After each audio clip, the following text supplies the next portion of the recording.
This is something we've been talking forever. But now they've discovered it with $1 billion research. And I've seen hundreds and thousands of people who just become healthy and well. If something appears on my plate, if I just feel this, I know what to eat and what not to eat. You eat something today and see, just learn to observe how agile and how active your body feels after eating this.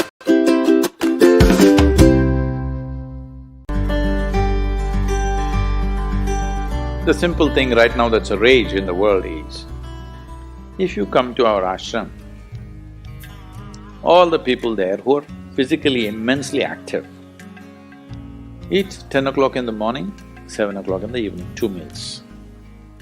How many doctors have been telling me that they will die of malnourishment, this will happen, that will happen, you must do this, you must do that. I eat only 1 meal a day most of the days. One big meal I eat and that's it. And doctors telling me, no, Sadhguru, the way you're traveling, this will happen, that will happen, you must eat at least once in 4 hours, something you must eat. I said, leave me alone, I'm doing fine. But now, a big university in America comes up with this called intermittent fasting. It's not nonsense, it's good, but they rediscovered something that we have known forever. Now everybody is saying there must be a 16-hour gap.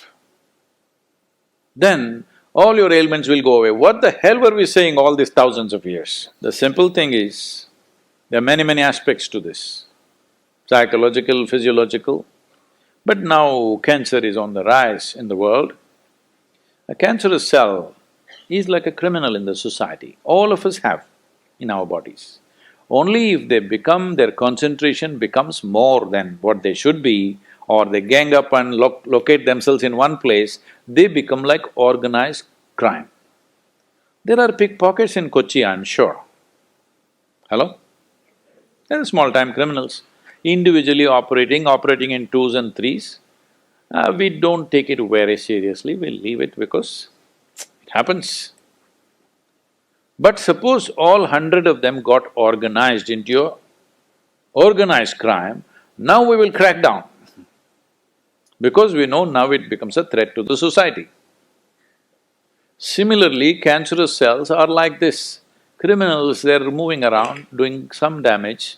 Their only problem is, right now, they're generally eating about 8 to 12 times more than what the other cells are eating. So if you just give sufficient break between one meal and the other, most of them will die because they cannot survive. This is something we've been talking forever. But now they've discovered it with $1 billion research. And I've seen hundreds and thousands of people who just become healthy and well simply because they're not fueling up all the time when the tank is filling. In the yoga center, all the time people are physically active. So everybody is very hungry by the time it's 3:30, 4 o'clock in the evening, they're extremely hungry. But we learn to live with that because empty stomach and hunger are two different things. Hunger means your energy levels start dropping. But empty stomach is a good thing. In the yogic sciences, today modern science also is coming in line with this. But what we know by our experience, you will spend $1 billion to come there. Because research is all about how many $1 million, that's how it is. Your body and your brain works at its best only when your stomach is empty. So we always make sure we eat in such a way, how much ever we eat, our stomach must be always empty within 2 to 2.5 hours' time maximum. So we go to bed hungry always. People think they cannot sleep. They can sleep. On an average, for 25 years on an average, I slept only 2.5 to 3 hours. These days I'm getting little lazy and sleeping anywhere between 3.5 to 4.5 hours in spite of the level of travel that I have. When I say level of travel, if I say my level of travel in the next few days, you will fall off your chair. Yes? Should I tell you? No, not necessary. Because in the next 10 days, I'm in 5 different countries doing I don't know how many events, all kinds of events. So, you're able to keep this up simply because you don't overeat. It's very, very important. Everybody eats 2 meals. I generally eat only 1 meal, 4:35 in the evening, because I don't like to sit in front of the plate and worry about how much to eat. I like to eat well. So, 4:35 in the evening, if I eat a meal, it's only next day. Is this enough? Am I looking okay? Hello?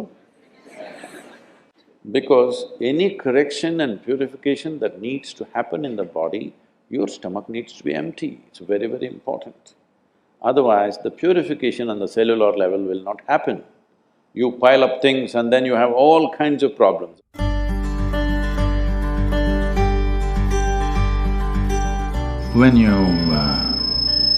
When you don't touch the food, you do not know what it is. If food is not good enough to be touched, I don't know how it's good enough to be eaten.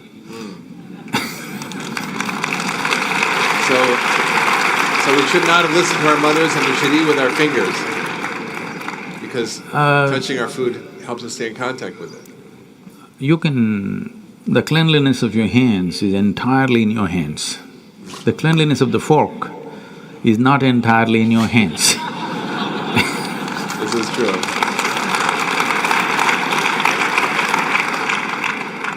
And nobody else but you have used these hands. So, there is an assurance as to how clean or not clean it is right now.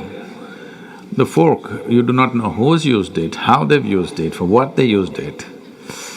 And all they have to do is wipe it with a tissue and give it to you and it looks pretty clean.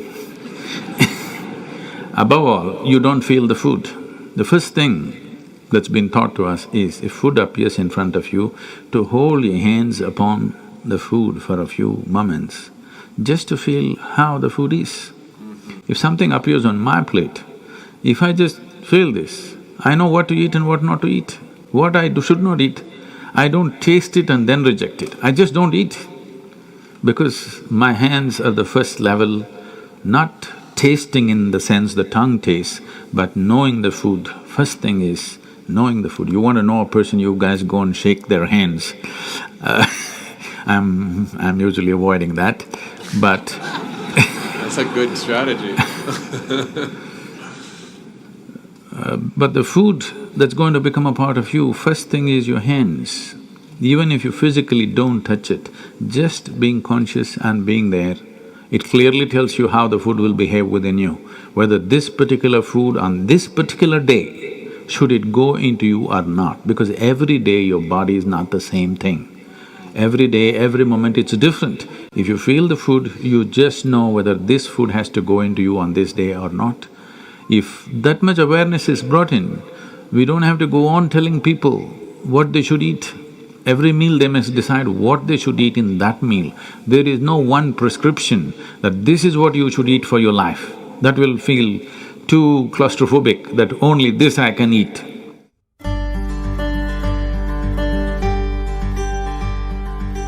Your selection of food and consumption of food also must happen consciously. More than what you eat, how you eat it is also equally important. When I say how you eat it, these are all live substances. Every one of them had a life of their own, whether it's a plant, animal, vegetable, every one of them had a life of their own. Now in some way, you're making food out of it, you must consume it with utmost gratitude. If you approach it with a certain sense of gratitude and reverence towards the food that you eat, when I say reverence, it may feel like too much for you, but I'm asking you, let's say we put you in a room and you had nothing to eat for 5 days. If God appears in front of you, what will you ask for? Food? So that's how important it is. You must understand the food on your plate is not just a substance, it is not a material, it is not a commodity, it is life. It is the life-making material for you. So you must treat it as such. Right now, when it's on the plate, when it's out there, it has no value, but the moment you consume it and it becomes your flesh and blood, now suddenly it's of immense value. Why do we live like this? It's very important, when it comes on your plate itself, you must treat it as a part of yourself. With great reverence, you must consume. Just the way you consume it, if you change that, food will behave very differently within you. This is what consciousness means. If people say your consciousness has no impact on your life, only chemical structures have impact, I'm very sorry for them because that's not how life works. Human consciousness has a deep and profound impact on everything that we touch, especially the food that we are making another life as a part of ourselves. When we are doing such an act, it's very, very important we treat it with utmost gratitude and reverence.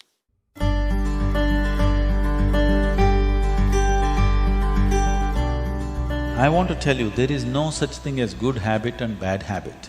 Habit means you are functioning unconsciously. If you are functioning unconsciously, that's a bad thing because the whole thing about being human is we are capable of doing things consciously. That is the beauty of being human, that we can do everything consciously. What an animal does unconsciously, we can do the same thing consciously. We can eat unconsciously or we can eat consciously. We can breathe unconsciously or we can breathe consciously. Everything that we can do it consciously. The moment we do something consciously, suddenly that human being looks very refined and wonderful. Just because somebody walks and speaks consciously, doesn't he become a beautiful human being? Yes or no? That's all. So why is it that we are trying to develop habits as if there's a good thing? Habit means fixed realities where you don't have to think. You get up in the morning and it'll happen to you. No, don't try to automize your life. That is not efficiency, that is the efficiency of the machine. This one is supposed to function intelligently and consciously. Nobody is expecting it to function like a machine. So, about food and stuff, food must be suitable for the body that we eat for.